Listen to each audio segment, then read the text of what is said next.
मेरी पेंटिंग्स के कदरदान तो बहुत हैं, मगर खरीदार कोई भी नहीं। मैं आर्ट लवर हूँ।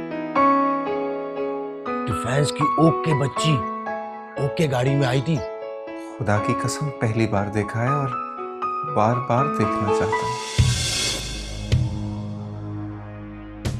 देखिए, ये सब ठीक नहीं है। लगता है आपको मुझ पे भरोसा नहीं।